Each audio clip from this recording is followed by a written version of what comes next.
다른 주자들도 한덕수 대행 출마 가능성에 대해서 언급하기 시작했습니다. 한번 들어보시죠. 출마를 위해서 그만두신다고 할 경우에는 상당한 문제 제기가 있을 수 있다고 저는 문제 제기 여러 가지 그 문제 때문에 지금 이 나라가 리더십이 흔들리는데 이 속에서 지금 바로 또 본인이 알겠습니다. 대통령 출마하겠다고 하면 안 될 것 같습니다. 저는 더 이상 한덕수 대행을 흔들면 안 된다 이렇게 생각을 합니다. 한덕수 대행이 지금 집중해야 될 것은 통상 관세 정쟁을 해결하는 것이다. 우리가 더 이상 흔들어서는 안 된다. 저는 지금 한덕수 권한 대행은 관세 문제를 포함한 이런 문제들을 해결하는데 총력을 집중해도 사실은 버거운 그런 형편입니다. 이번에 이 대선에 있어서 제대로 공정하게 선출이 될 수 있도록 열심히 관리하시는 것이 그것이 본인에게 주어진 소명이라고 저는 생각합니다. 자, 일단 다른 주자들 얘기 들어보니까 정혁진 변호사님, 네네. 국민의힘 경선판이 좀 흥미로워진 것은 사실이군요. 뻔한 주자들이 나와서 뻔한 결과가 아니라 변수들도 많고 불출마라는 변수도 생기고 상당히 흥미로워진 것만큼은 분명하고 다른 주자들이 굉장히 이렇게 우아하게 견제구를 날렸잖아요. 통상통이기 때문에 지금은 관세 전쟁을 하는데 왜 자꾸 주변에서 이렇게 괴롭히냐. 괴롭히지 말고 일하시게 내비둬라 라고 하지만 저 견제구거든요. 네네. 분명히 의식이 되고 강력한 주자니까 나오면 불리해진다. 판단들을 다른 주자들도 하고 있는 걸로 보이는데 정법전 어떻게 보세요? 그러니까 일단 한덕수 대망론이 나오면서부터 국민의힘 그 대통령 경선은 경선 넘어서까지 뭔가가 있을 것 같은 그런 기대감을 갖게 하는 거 아니겠습니까? 저는 개인적으로 어떻게 생각하냐면요. 한덕수 권한대행은 국무총리 2번 했지만 국무총리 2번만 했습니까? 대통령 권한대행까지 네네. 대통령 턱 밑까지 하셨던 분이에요. 그다음에 연세도 높습니다. 제일 그 뭐라 그럴까 약점 중에 하나라고 볼 수 있는데 70대 중반도 넘어갔어요. 그러니까 한덕수 권한대행이 윤석열 대통령이 국무총리 지명했을 때도 그때도 연세가 있으신 분 아니냐 이런 이야기를 했었는데 그러니까 전 개인적으로 어떻게 생각하냐면 한덕수 권한대행에게 무슨 권력 의지가 있겠습니까? 저 연세에 무슨 영화 보려고 대통령에 대해서 욕심을 낼 것인가? 저 같아도요. 저 정도 되면은 뭐 빠지는 게 있습니까? 한덕수 권한대행이 그냥 그 사모님하고 같이 편하게 그냥 살면 되지 이런 생각을 할 수밖에 없는데 네. 그런데 지금 나라 상황이 그렇지가 않아요. 한덕수 권한대행이 본인 생각만 하면 편하게 살지 내가 못하러 대통령 같은 거 못하러 해보냐 내가 권한대행까지 해보고 그다음에 국무총리 2번이나 하면서 대통령이 얼마나 고생한지 내가 잘 알고 있는데 그런데 나라를 갖다가 보면은 어쩔 수가 없단 말이죠. 그런데 이런 상황을 누가 만들었습니까? 제가 봤을 때는요. 가장 크게 이런 상황을 만든 사람들이 민주당 사람들이에요. 민주당이 나라를 이렇게 흔들고 심지어 본인의 거취까지도 막 이런저런 이야기를 갖다가 하니까 어쩔 수 없이 내가 나가야 되나? 그다음에 지금 여권 주자들이 이런저런 말씀하시지만 제가 봤을 때 한덕수 대망론이 나온 가장 큰 이유 중에 두 번째는 저 바로 지금 보여지는 그 여권 후보들 아니겠습니까? 네네. 만약에 저 여권 후보들이 굉장히 강한 분들이 있어가지고 우리가 충분히 이제 할 수 있다 그러면은 한덕수 대망론이요 나오려고 해도 나올 수가 없어요. 그런데 다 보면은 이재명 대표 한 명만 그 지금 우뚝 서 있고 나머지 후보들은 다 고만고만하니까 그러니까 어쩔 수 없다. 한덕수 같은 사람이라고 해도 한덕수 같은 분이라고 해도 어쩔 수 없이 투입해야 되는 것이 아니야 이런 이야기가 나오는 것이 아닌가 저는 그런 생각이 들고요. 그렇기 때문에 이런 사실들을 또 누가 제일 잘 알고 있는가 저는 민주당에서 잘 알고 있다는 생각 들거든요. 한덕수 탄핵하겠다 그러면은 어떻게 되겠습니까? 한덕수 권한대행이 더 커져가지고 정말로 이재명 대표하고 거의 대등한 정도까지 올라갈 수 있을 것 같은 그런 두려움이 있으니까 이제는 공세 수위를 확 낮추는 것이 아닌가 저는 그런 생각이 들면서 앞으로 한 달 동안이 한 달까지는 아니고 앞으로 한 2, 3주 정도의 그 기간이 우리나라 정치판에 있어서 네. 굉장히 큰 의미가 있는 변화가 있을 수 있겠다. 그럼 여당 입장에서는 오히려 야당이 한 대행을 다시 한번 탄핵해 주기를 내심 바라고 있을지도 모르겠군요. 자, 지금 들어온 속보입니다. 자, 리얼미터 여론조사 결과가 지금 발표됐는데 한덕수 권한대행이 전체 3위의 지지율을 랭킹했다라는 속보입니다.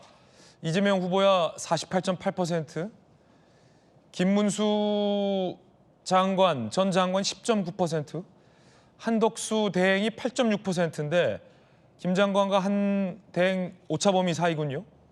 그러니까 정확한 뭐 몇이다라고 순위를 말할 수는 없지만 전체 3위권 안에 한 대행이 이름을 올렸다라는 것만은 표현이 가능할 것 같습니다. 그 뒤로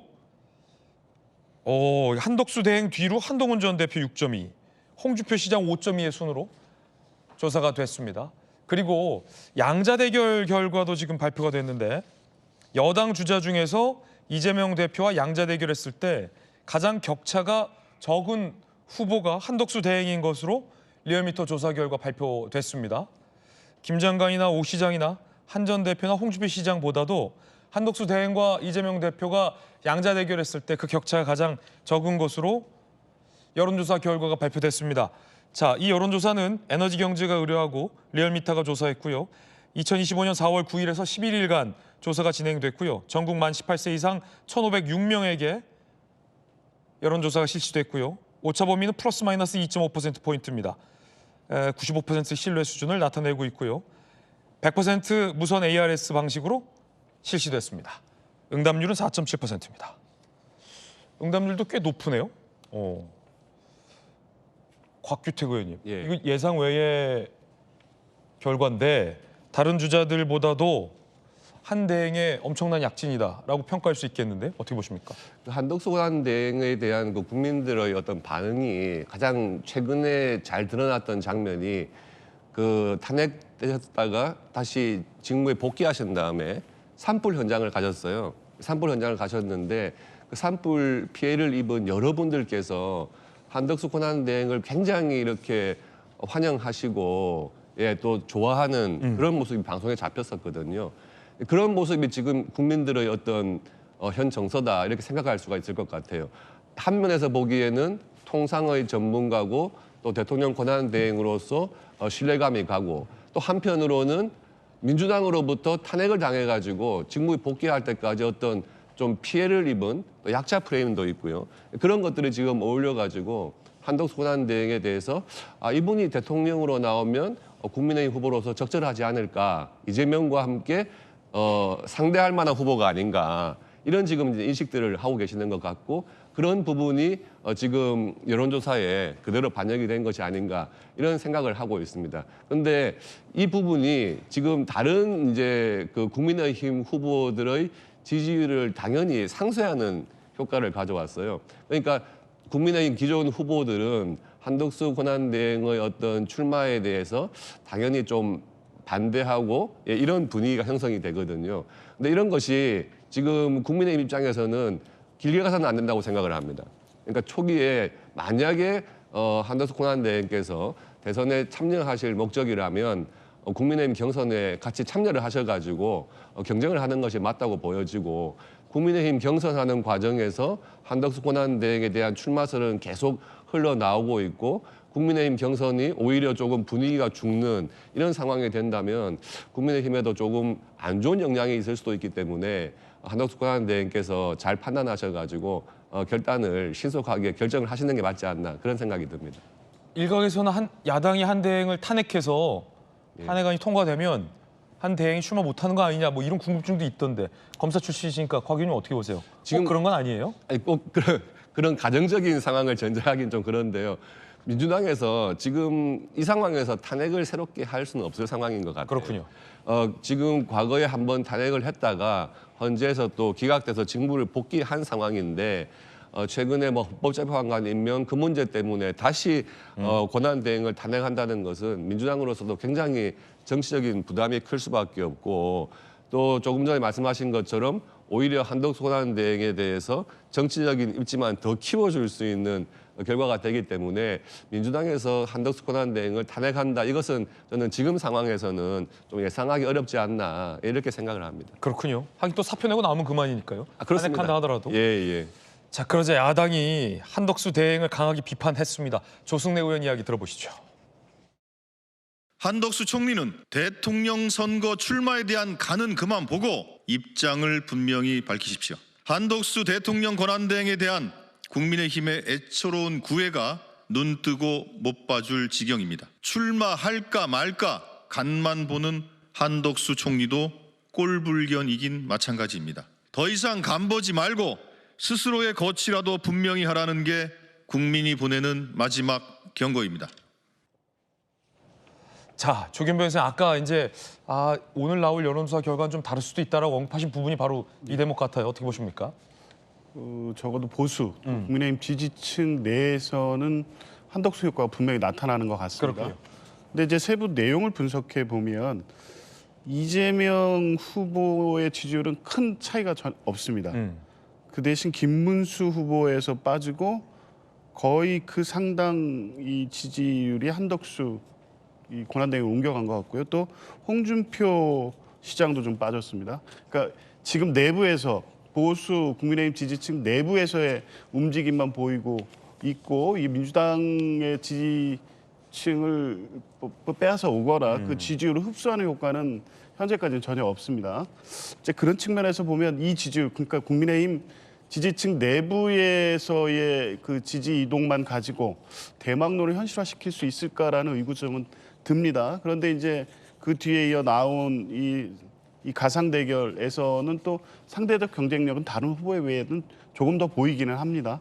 문제는 그러면 이제 향후 경선 일정의 확장성인데 지금 오늘 내일 그 아마 국민의힘 경선 후보 등록이 있을 텐데 경선 후보로 등록하기는 사실상 불가능한 상황이고 그러면 지금 뭐 예상하는 시나리오대로 국민의힘은 국민의힘대로 경선 일정을 진행하고 그 이후에 대선 후보 정식 등록을 앞둔 직전 시점 내지는 그 이후에 무소속 출발을 선언하고 단일화 과정을 겪어야 되는데 문제는 한덕수 이 권한대행이 지금 이제 보수 지지층에서는 나름 뭐 의미 있는 승부를 해볼 만한 대안으로 모색은 되고 있지만 2인자 이미지를 벗어나기는 쉽지 않거든요.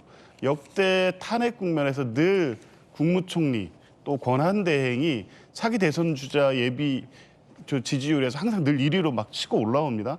그런데 그게 조금 시기를 지나서 실제 대선 주자로 활동하기 시작하고 노출이 되면 조정을 겪고 결국 다 실패하지 않았습니까?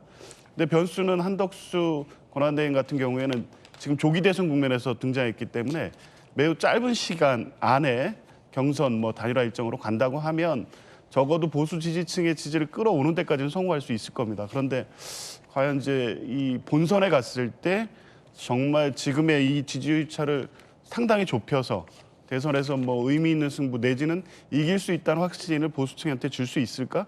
그런 것까지 감내하면서 지금 국민의힘 경선 구도를 흔들어 버리는 이런 상황을 과연 뭐 국민의힘 지지층, 보수 지지층이 그대로 인정할 것인지 뭐 아직 여러 가능성이 있어서요. 지금 이 오늘 여론조사만을 가지고 분석하기는 좀 이른 것 같고요. 이 추이가 계속 이어지면서 국민의힘의 대선 주자들의 지지를 거의 이렇게 뭐 다 흡수되는 양상으로 가면서도 중도 내지 확장성을 보여준다면 그러면 가능성은 더 높아질 것으로 봅니다. 결국은 이제 외연 확장성이 중요한 변수다라는 분석입니다.